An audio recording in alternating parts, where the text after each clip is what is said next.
Hello, bienvenue dans cette nouvelle vidéo, nouvel épisode de Pas sûr d'être doué basé sur les relations amoureuses, au potentiel normopensant et ou au potentiel au potentiel. Dans cette vidéo, qu'on m'a beaucoup demandé, je vais te parler des relations amoureuses tout simplement quand on est zèbre. Si tu ne connais pas mon blog, je t'invite à aller voir dans la description, j'ai notamment fait 2 articles de blog, un sur ma relation amoureuse avec un normopensant et un autre portant sur ma relation amoureuse avec un THQI. Alors comme d'habitude sur ma chaîne, ici on ne fait pas de généralité, je te parle de mon expérience propre, de mes pensées, de mon opinion, qui n'est peut-être pas la tienne, donc n'hésite pas à t'abonner déjà, ce serait cool, et ensuite à mettre en commentaire ton avis sur la question et ce que toi tu vis en ce moment par rapport à ça, et ou les questions que tu as en fait, tout simplement. Avant d'avoir toute notion de haut potentiel, je vivais une relation amoureuse avec quelqu'un de normal, quelqu'un qui n'était pas zèbre, parce que je ne connaissais pas du tout ce domaine un peu mystérieux, et puis j'étais à des années-lumière de ça. Je vivais une vie que je souhaitais parfaite à tout prix, sans rayures, sans ratures. Je tentais de vivre presque normalement, parce que je faisais tout pour entrer dans cette fichue norme, et j'essayais tant bien que mal de m'accommoder à ça, même si j'étais un petit peu à l'étroit, même beaucoup à l'étroit dans cette case. Donc mon premier amour n'était pas du tout au potentiel. Est-ce que c'est grave? Bien sûr que non, ce n'est pas grave. Est-ce que c'est important au final? Oui et non, dans le sens où à ce moment-là de ma vie je m'en foutais totalement, vu que j'étais pas du tout au courant de ça, mais au fur et à mesure, quand l'écart se creuse et quand tu as toute cette notion de haut potentiel et que tu as un entourage qui ne te comprend pas, la douance prend quand même une grande place, et si on ne te comprend pas, surtout dans ton couple, c'est beaucoup plus complexe. En tout cas à cette époque-là, moi je savais même pas qui j'étais en fait. J'étais dans un corps, ok, je faisais les choses pour avoir la vie la plus parfaite possible, mais je ne m'écoutais pas moi, je n'écoutais pas mes envies, je n'écoutais pas mes aspirations personnelles et professionnelles, parce que j'en avais pas. Voilà, j'étais un petit caméléon qui s'adaptait à tout et à tout le monde. Dans cette vidéo, je vais te parler, donc je vais te faire un peu un condensé des 2 articles de blog, même si les articles de blog, je te les conseille vraiment parce qu'ils sont très très longs, mais surtout complets.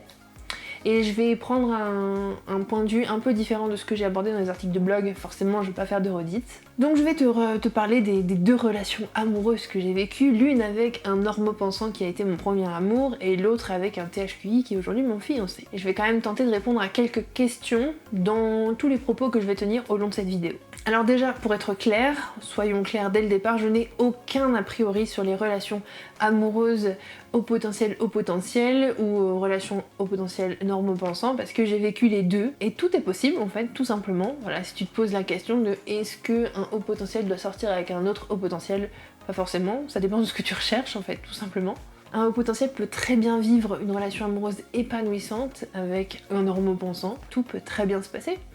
Après analyse de mes relations amoureuses, etc., je pense que, après coup, je l'ai vu après plusieurs années, je pense que je suis sapiosexuelle, et donc la sapiosexualité c'est quoi?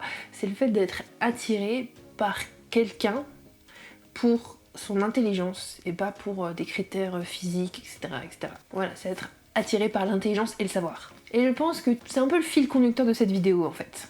Donc à 17 ans, quand j'ai rencontré José, qui est un prénom d'emprunt, c'était mon premier amour, et on a eu une histoire assez particulière parce qu'on était voisins quand on était tout petit, à 3 ans, et en fait on s'est perdu de vue, je l'ai recherché pendant des années et des années, je l'ai retrouvé sur Facebook, et quelques années après on s'est remis ensemble, enfin on s'est mis ensemble vraiment, parce qu'à 3 ans c'est pas vraiment considéré comme un couple. Et en fait ce José, j'étais forcément attirée par son physique, parce que pour moi c'était... Enfin, je le trouvais beau, je recherchais pas du tout quelqu'un de beau ou quoi, mais il m'a attiré énormément, mais surtout, alors déjà je me rabaissais énormément à cette époque-là, et je me disais mais comment un mec pareil peut s'intéresser à une fille comme moi, mais surtout j'étais attirée par toute la connaissance qu'il avait. Il avait énormément de connaissances, de culture que je n'avais pas, et j'aimais cette façon dont il avait de m'apprendre des choses, de tout type de domaines confondus.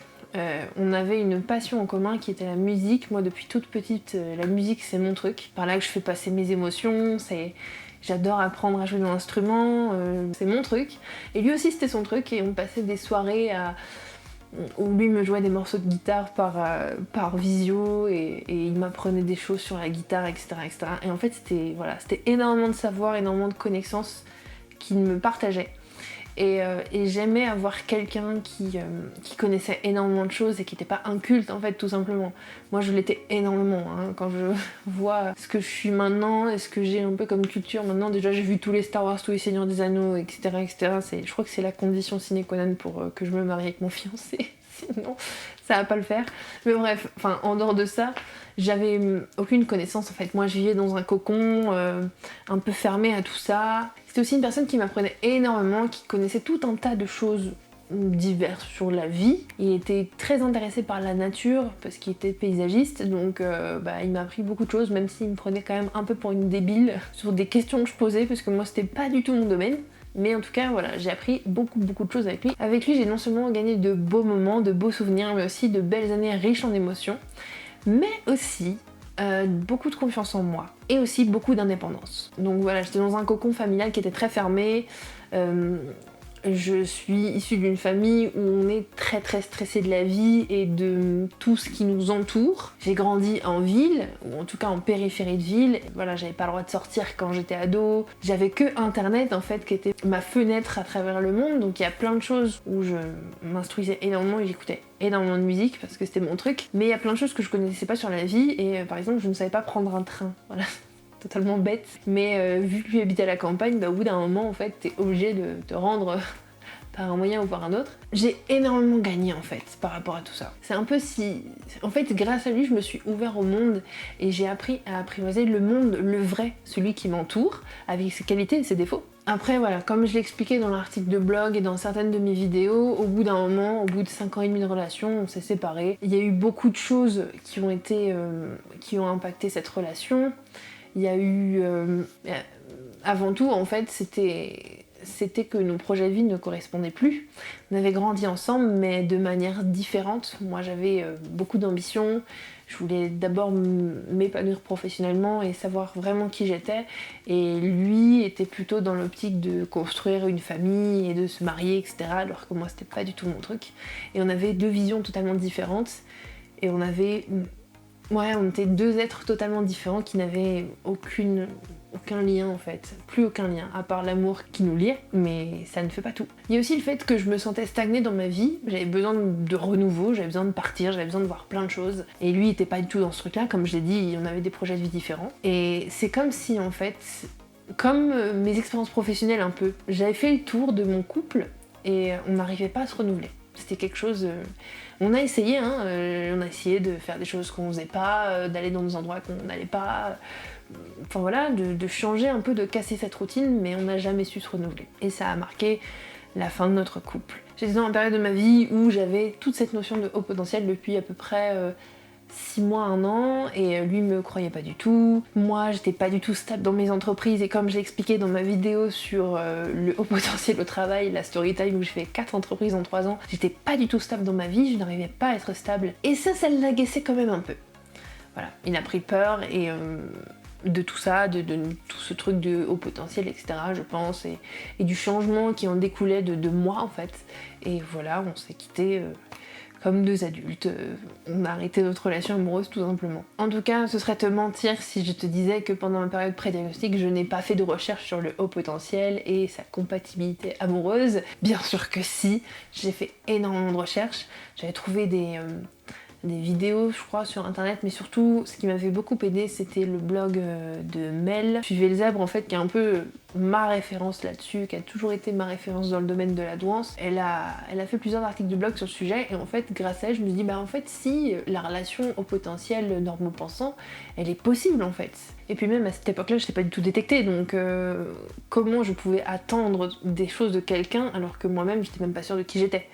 Enfin, voilà, je peux pas dire non, je peux sortir que avec des HP si moi je ne suis pas... Enfin, tu vois un peu le truc, c'était vraiment une période assez floue. Mais en tout cas, le fait de faire des recherches m'a permis de me rassurer. Et c'est comme ça que j'ai continué mon couple avec José, mais voilà, comme je te l'ai dit, il y a des choses qu'on fait qu'on a dû se séparer, et c'est la vie, ça fait partie des choses de la vie. Mais voilà, c'était mon histoire d'amour avec un normopensant, mon premier amour.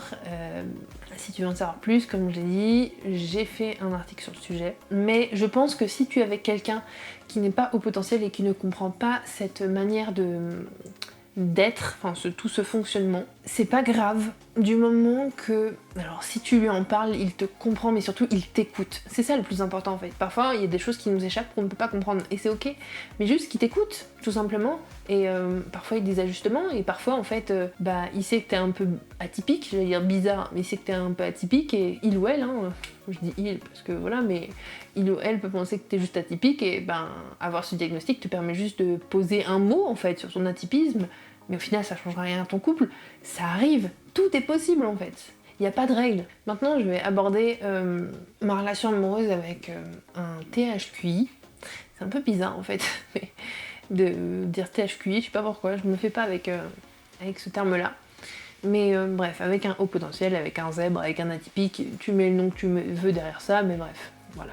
Je crois que je crois pas, même j'en suis sûre, c'est la relation qui m'a permis de m'épanouir le plus, de loin, franchement de loin. Je pourrais peut-être faire d'autres vidéos sur le sujet parce que moi et mon fiancé on a 20 ans d'écart et j'avais aussi beaucoup, je m'étais beaucoup renseignée sur les compatibilités de personnes avec des différences d'âge importantes. Donc voilà, si ça te tente, je pourrais très bien faire une vidéo là-dessus. Enfin bref, nous, on était le parfait stéréotype du chef d'entreprise et de l'étudiante, tu vois, ça c'était nous, voilà, à 100% c'était nous. Et j'aime pas les clichés, mais c'est nous en fait. Toujours la notion de sapiosexualité, en fait, je suis tombée amoureuse de son intelligence avant de le rencontrer dans la vraie vie, et être tombée amoureuse de son physique parce que oui, on avait deux vies différentes. Lui, il avait sa vie en Belgique avec ses enfants, etc. Et moi, j'avais ma vie d'étudiante à Nantes, quoi, dans mon petit appartement avec mon premier amour. Donc voilà, c'était totalement différent. J'avais vu sur le blog de Suivez le Zèbre une citation du film et du livre Nos étoiles contraires qui était très parlante pour moi aussi. Et je cite « Je suis tombée amoureuse de lui comme on s'endort, d'abord lentement, puis tout d'un coup ». Là, je trouve ça très fort. Et c'est un peu ce qui s'est passé, c'est-à-dire qu'on était des connaissances. Déjà au début, j'avais besoin d'aide pour un challenge à l'école de master, pour un truc de création de site web, bref. Et j'avais besoin d'un coup de pouce, et en fait, le coup de pouce s'est transformé en accompagnement, ça a été mon mentor, etc. Et puis au fur et à mesure, en fait, on a discuté, et je me dis, mais punaise, j'ai l'impression de trouver mon double en fait. C'est un truc de malade. C'est lui qui m'a donné toute cette notion de haut potentiel, etc. que je ne connaissais pas du tout. Et après, c'est devenu mon meilleur ami, etc. etc. Et bien après, au bout d'un an, on a décidé d'entamer une relation amoureuse. Mais il a fallu du temps et en fait, on se parlait tout le temps, de 7h du matin jusqu'à 23h. Bon, j'étais fatiguée après, mais on avait toujours des choses à se dire. On n'avait jamais un temps de pause où on se disait t'as quelque chose à raconter toi parce que moi j'ai rien à dire. On avait toujours un sujet de conversation. Et ça prenait beaucoup de place dans ma vie forcément parce que j'étais tout le temps derrière mon téléphone à lui parler, à lui répondre et tout. C'est quelqu'un de très cultivé, qui s'intéresse à beaucoup de choses. Et à ce moment-là, quand j'ai commencé à le connaître, je me sentais tellement jeune et inculte. Je connaissais tellement rien, surtout, que tout ce qu'il me racontait, en fait, j'étais émerveillée, quoi. Genre, c'est pas possible, c'est vrai, ça existe, oh mais il y a ça, oh, c'est génial, voilà. Et c'était super intéressant, en fait. Comme moi, c'est un touche-à-tout, il aime faire plein de choses, plein de sujets, de domaines différents, il a changé je sais pas combien de fois de métier, dès qu'il y a un truc qui le saoule et puis qu'il est intéressé par quelque chose d'autre, il en fait son métier en fait. Enfin, c'est un gros raccourci de dire ça, mais voilà, en gros, c'est un peu ça. Et en fait, c'est ce qui m'a plu aussi parce que je me dis, mais je suis pas seule en fait. C'est ok de vouloir changer de métier, c'est ok, bon... J'ai fait l'extrême, moi j'ai changé plein de fois d'entreprise, mais en fait c'est pas grave. Quand je trouverai le truc que je veux faire, en fait je vais y rester. Parce qu'on a la même façon de fonctionner, lui et moi. Dans le sens où, comme j'ai dit sur la vidéo dédiée au potentiel et au travail, dès qu'il y a un truc qui nous intéresse, on oublie nos besoins primaires, on est passionné par ce qu'on fait, et après, dès qu'on connaît un peu les grandes lignes du sujet, ou voilà, qu'on en a marre, on passe à autre chose, quoi. Et en fait, lui fonctionnait comme ça, et moi aussi, et d'en parler en fait avec quelqu'un qui me comprenait, je me sentais beaucoup mieux dans ma peau, tout simplement. Enfin bref, pas besoin que je t'explique pendant des heures que, en gros, l'ennui n'est jamais là, et ça, c'est super cool. À ses côtés, j'ai appris énormément en 3 ans, plus que dans toute ma vie, je crois, et j'ai évolué de manière exponentielle. Bon, après, l'évolution est aussi Comme il aime le dire, c'est un catalyseur pour moi, dans le sens où c'est moi qui fais toutes les démarches et lui m'apporte certaines choses et toute la place pour me développer. Mais je pense que le fait de se sentir comprise m'a permis aussi de me développer comme je voulais être en fait, de devenir la personne que j'étais vraiment. Et j'avais pas cette place dans la relation que j'avais avant. Dès que je déviais un petit peu de ce que je devais être, on me trouvait bizarre, on me trouvait différente, et puis c'était pas une façon de faire, enfin voilà, il y avait un cadre implicite en fait. Grâce à lui, en partie, parce que je le rappelle, l'évolution est aussi due à moi, mais le fait de se sentir en confiance avec quelqu'un et de se dire que en fait, je peux être la personne que je suis. J'ai repoussé ma zone de confort une dizaine de fois, j'ai dit merde à un tas de personnes qui ne méritaient pas mon attention. Donc ça c'était tout ce qui était famille et amis, etc. Parce que j'ai eu beaucoup de problèmes avec ma famille à ce moment-là et mon couple n'a jamais été accepté. Mais bon, voilà, j'ai fait des choix en fait, tout est une question de choix. Et au bout d'un moment je me dis stop, il faut que je parte, j'ai besoin de partir de Nantes. Et je suis partie à l'autre bout de la France, tranquille, toute seule. Enfin, lui y était déjà, donc je l'ai rejoint même si on n'habitait pas ensemble, mais j'avais besoin de mon espace à moi, loin de ma famille, et c'est ce que j'ai fait, grâce à lui. En même temps de déménager à l'autre bout de la France, je suis devenue indépendante, j'ai monté mon entreprise avec lui aussi, et en fait on s'ennuie jamais quoi, ça fait plus de 3 ans, et 3 ans qu'on est ensemble, 4 ans qu'on se connaît et on a toujours quelque chose à dire. On n'a jamais... Enfin, parfois, peut-être qu'on n'a plus trop de sujets de conversation parce que c'est surtout moi qui les trouve.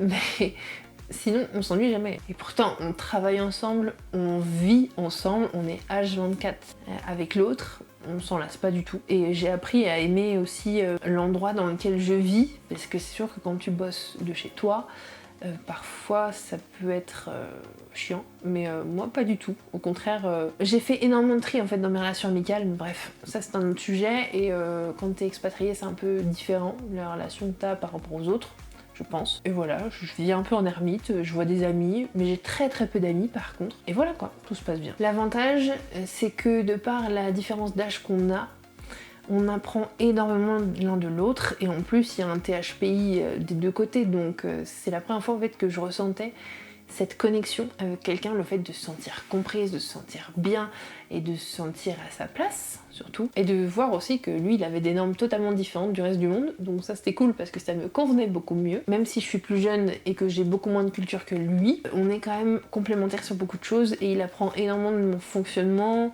et aussi des choses que je connais que lui ne connaît pas forcément. Et donc ça c'est cool parce qu'il y a une interaction en continu des deux côtés et je trouve ça très beau. Une première aussi, c'est la communication qui a été un des piliers, enfin qui est un des piliers de notre couple. On communique énormément sur les choses qui nous plaisent, sur les choses qui ne nous plaisent pas, sur les contrariétés qu'on a, sur ce qu'on ressent, sur tout ça. Et ça aide énormément, ça m'a beaucoup aidé parce qu'au début j'étais très très renfermée dans mes émotions. Sur beaucoup de choses, moi je fonctionnais comme un volcan en fait, c'est-à-dire que ou comme une cocotte minute, c'est-à-dire que j'internalisais, c'est ça qu'on dit je crois, enfin bref, je mettais tout ça bien au fond, bien caché, et au bout d'un moment j'explosais et j'envoyais tout péter. Et depuis que je suis avec lui, j'ai appris énormément sur beaucoup de choses, sur moi en fait, sur mon fonctionnement, et j'ai eu un long travail qui a duré quand même plusieurs mois, où j'ai petit à petit commencé à baisser mes barrières, à m'interroger sur ce que je ressentais, pourquoi je ressentais... En fait je ressentais beaucoup de colère et beaucoup d'angoisse, mais je ressentais pas tout ce qui était petits sentiments positifs, genre du bonheur, de la gratitude, des petites joies comme ça, des petits plaisirs, ce genre de choses. Tout était très intense et souvent négatif. Et donc parfois, en fait j'étais pas en colère, j'étais juste triste, ou j'étais pas en colère, j'étais juste contrariée en fait. Et en fait, tout ça, il y a eu un gros processus d'apprentissage où il m'a beaucoup aidé. Et voilà, c'est un peu ce concept de sapiosexualité qui ressort tout le temps, j'ai l'impression, où c'est l'échange qu'on a en permanence. Et ma plus longue relation, c'était 5 ans et demi avec José. Là, ça fait 3 ans qu'on est ensemble et on est loin d'avoir fait le tour de notre couple et de nos envies et de nos projets communs, on est loin de là. Et c'est pareil, en fait, on a des projets en commun, et ça, je trouve ça chouette de partager des projets avec la personne qui partage ta vie. C'est tellement plus impactant, plus excitant, enfin voilà, c'est un tout. Et même si un jour on fait le tour de tout ce qu'on devait se dire, on trouvera d'autres sujets. Voilà, il y a énormément de sujets sur plein de choses et on arrivera toujours à se renouveler, chose que j'arrivais pas, comme je te l'ai expliqué plus tôt, à faire dans ma première relation amoureuse avec José. Si tu es dans une phase de pré-diagnostic où tu te poses la question sur est-ce que moi, potentiel au potentiel, un potentiel zèbre, je peux ou je suis en mesure de rester dans une relation avec un normopensant, etc. Je ne saurais pas t'apporter de réponse toute faite et personne ne pourra t'apporter de réponse toute faite. Ou alors, c'est un très mauvais conseil. C'est pas binaire, c'est pas oui ou non. C'est une question de ressenti en fait. Est-ce que la personne te comprend? Est-ce que tu te sens épanoui dans ta relation? C'est surtout ça qu'il faut se poser. C'est même pas la question du haut potentiel. J'ai pas rompu avec José parce que j'étais haut potentiel. J'ai rompu avec José parce que il me comprenait pas, parce qu'on n'avait pas les mêmes centres d'intérêt, et enfin plus les mêmes centres d'intérêt, et qu'on n'avait aucun projet en commun. Ça ne correspondait pas du tout en fait. Mais c'est pas le haut potentiel qui a, indirectement, oui et non, j'ai fait mes choix. Mais je peux pas dire que c'est l'excuse du haut potentiel qui a fait que j'ai rompu avec mon premier amour, pas du tout. Par contre, moi je sais qu'en étant sapiosexuelle, je me sens beaucoup plus épanouie et beaucoup plus en phase avec quelqu'un qui est au potentiel comme moi. Mais ça veut pas dire que je pourrais être en couple avec tous les hauts potentiels qui existent sur cette terre, pas du tout. C'est une question de personnalité avant tout, c'est une question d'entente, de points communs, de projets, etc. C'est un tout.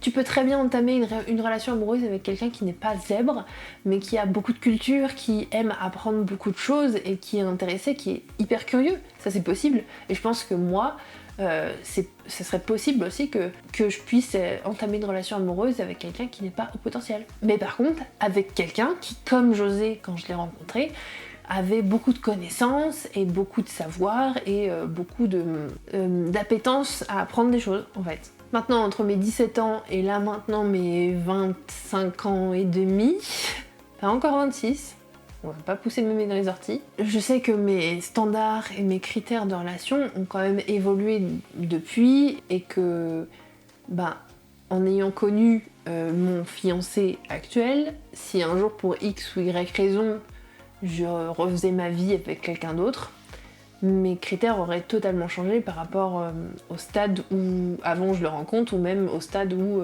j'ai rencontré José. J'aime bien le fait aussi qu'il sorte du rang et qu'il crée ses propres normes et c'est un peu un mimétisme que j'ai eu aussi, c'est que je me dis ok, lui il a pas l'air d'être très impacté par ça, on peut être heureux en ne rentrant pas dans la norme, mais en fait c'est cool et je me suis créé mes propres normes et je me sens très très bien là-dedans. Donc la leçon à tirer de cette vidéo, c'est arrêtons de nous mettre des étiquettes, ok? Si tu es heureux, heureuse et épanoui avec la personne qui partage ta vie, et que tu te sens bien en fait, je pense que tu vois ce que je veux dire, mais en fait il n'y a pas de problème. Pourquoi chercher à créer des problèmes là où il n'y en a pas? Tu peux très bien t'épanouir dans ton cercle familial ou amical en parlant de ce genre de choses ou en ayant des centres d'intérêt communs avec les personnes qui partagent ta vie mais qui ne sont pas ton ou ta compagne. Donc voilà, il y a plusieurs choses de possibles. Voilà, comme je te dis, il n'y a aucun chemin qui est tracé, tout est possible. C'est toi qui fais ce que tu veux, tu crées ta vie comme tu veux en fait. Je te laisse méditer sur ces mots. J'espère que la vidéo t'a plu. N'hésite pas à liker cette vidéo, à t'abonner surtout et à mettre un commentaire sur ta situation ou tes questions ou ce que toi tu en penses par rapport à tout ça. Comme d'habitude, chez moi tout n'est pas blanc ou noir, c'est juste une infinité de nuances de gris. Donc voilà, si tu partages ton expérience, ce sera que du bonus pour moi et pour les autres personnes qui verront cette vidéo. C'est tout pour aujourd'hui et pour ce 5e épisode de Pas sûr d'être doué. Je te dis à dans 2 semaines et d'ici là, prends soin de toi.